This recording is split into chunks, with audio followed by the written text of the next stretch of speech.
கர்த்தருடைய பரிசுத்த நாமத்துக்கு மகிமை உண்டாவதாக. இன்றைக்கி பாருங்கள், தேவன் என்னோடு பேசின ஒரு காரியத்தை தான் நான் உங்களுக்கு சொல்லலான்னு வந்திருக்கிறேன். 1 கொரிந்தியர் 13ஆம் அதிகாரம் 1லிருந்து பாருங்கள், தேவன் அன்பை பற்றியே பேசியிருக்கிறார்.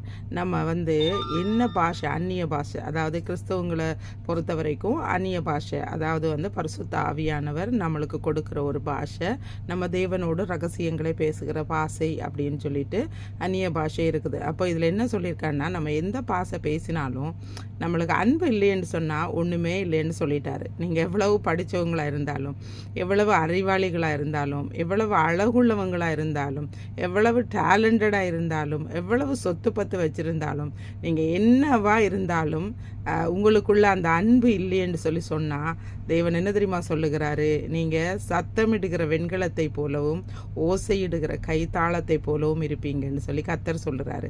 அதனால் இந்த காலத்தில் உண்மையாகவே பார்க்கும் பொழுது அன்பு குறைஞ்சிக்கிட்டே வருதுங்க. அன்பு ஒரு மனுஷனை ஒரு மனுஷன் உண்மையாக நேசிக்கிறானா அப்படின்னு பார்த்தா என்னை பொறுத்த வரைக்கும் என்னுடைய அனுபவத்தில் நிச்சயமாக இல்லைங்க.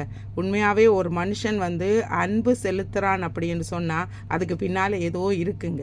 உங்ககிட்ட அவங்க எதையோ எதிர்பார்த்து தான் அவங்க உங்ககிட்ட அன்பாக இருக்கிற மாதிரி அவங்க நடிக்கிறாங்கன்னு தான் நான் சொல்ல முடியும். ஏன்னா என்னுடைய அனுபவம் அப்படிதாங்க. நான் சின்ன வயசில் இருந்து இன்னைக்கு வரைக்கும் என்னுடைய வாழ்க்கையில் உண்மையான அன்பு அப்படின்னு ஒன்றுண்டா அதை ஆண்டவர்கிட்ட மட்டும்தாங்க நான் அனுபவிச்சிருக்கிறேன். ஏன்னு சொன்னால் தேவன் தான் எதையுமே எதிர்பார்க்க மாட்டார். தேவன் தான் நம்ம எப்படி இருக்கிறோமோ அப்படியே நம்மளை அன்பு செய்கிறவராக இருக்கிறாரு.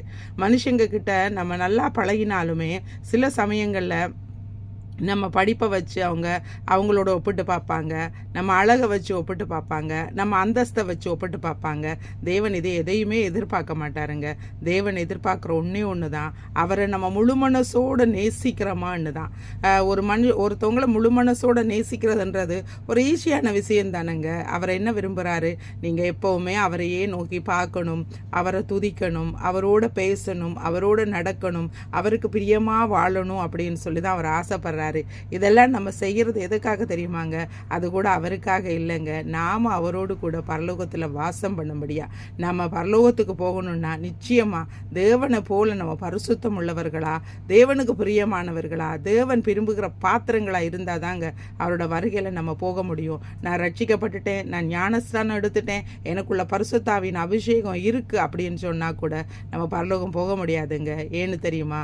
பரிசுத்தம் இல்லைன்னு சொன்னால் ஒரு தினம் தேவனுடைய ராஜ்யத்துக்குள்ளே பிரவேசிக்கவே முடியாது. ஏன்னா நான் பரிசுத்தராக இருக்கிறது போல நீங்களும் பரிசுத்தராக இருங்கள் என்று சொல்லியிருக்கிறார். தேங்க்யூ.